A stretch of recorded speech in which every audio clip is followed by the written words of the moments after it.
দেবতনু নথি সংক্রান্ত জটিলতায় দেবাশিস ধরের প্রার্থীপদ বাতিল করে দিয়েছে কমিশন। এর আগেই বৃহস্পতিবারে বীরভূমে মনোনয়ন জমা দেন দেবতনু ভট্টাচার্য। বিপদ আজ করেই বিকল্প ব্যবস্থা বিজেপির, কিন্তু ভোটের মুখে এভাবে প্রার্থী বদল কি বিজেপির কাছে বিড়ম্বনা নয়? মানতে নারাজ পদ্মশিবের।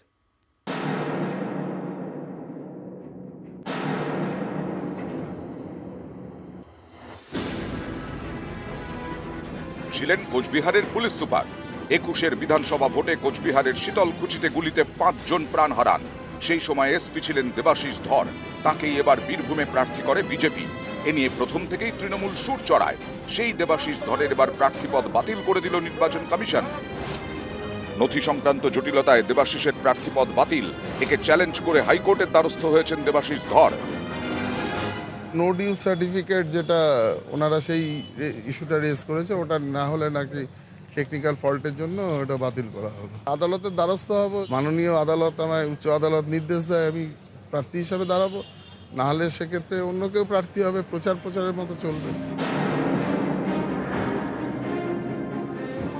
শুক্রবার দেবাশিস ধরের প্রার্থীপদ বাতিল, এটা যে হতে পারে সেটা আঁচ করেছিল বিজেপি। তাই বৃহস্পতিবার মনোনয়নপত্র জমা দেওয়ার শেষ দিনে বীরভূম কেন্দ্রে বিজেপির হয়ে মনোনয়নপত্র দাখিল করেন দেবতনু ভট্টাচার্য। শঙ্কা থেকেই কি আপনারা দেবতনু ভট্টাচার্যকে গত আমরা জানি যে মমতা বন্দ্যোপাধ্যায় কিছু না কিছু তো বুদ্ধি পাকাবেন, তো সেই জন্য আমরা এটা করে রেখেছি। বিজেপির দাবি এই বিকল্প ব্যবস্থা নিতে হয়েছে কারণ তা না হলে বীরভূমে তাদের কোনো প্রার্থী থাকতো না, তখন ফাঁকা মাঠে গোল করে দিত তৃণমূল। ক্যান্ডিডেট কে হচ্ছে তার পরিবর্তে প্রায়োরিটি দিচ্ছে কোন দল, বিজেপি সিম্বল এবং নরেন্দ্র মোদীজির মুখ। কোনো রকম কনফিউশন হবে না। বীরভূমে ভোট চতুর্থ দফায় ১৩ই মে। ২০০৯ থেকেই আসনটি তৃণমূলের দখলে। এবার ছবিটা বদলাতে মরিয়া বিজেপি। এতদিন ধরে দেবাশিস ধর কোমর বেঁধে প্রচার করেছেন, তাকে সবাই বিজেপি প্রার্থী হিসেবে দেখেছেন।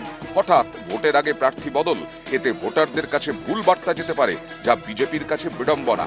এমনটাই মত পর্যবেক্ষকদের একাংশের, যদিও বিজেপি এই তত্ত্ব মানতে নারাজ।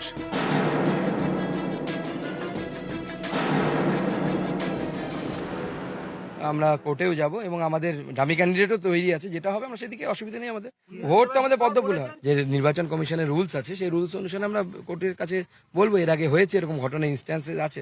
আমরা যে মুখকে সামনে রেখে নির্বাচন করছি তিনি আমাদের যশস্বী প্রধানমন্ত্রী শ্রী নরেন্দ্র মোদী, এবং আমাদের যে প্রতীক সেই প্রতীক হচ্ছে পদ্মফুল।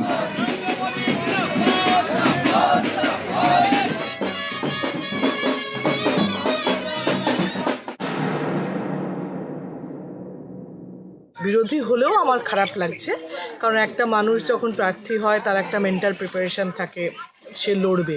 উনি লড়লেও আমি জিততাম, যদি নাও লড়েন তাহলেও আমি জিতবো। উপস্থিতি অনুপস্থিতি কোনোটাই আমার জেতার সঙ্গে ম্যাটার করবে না। নিউজ 18 বাংলা।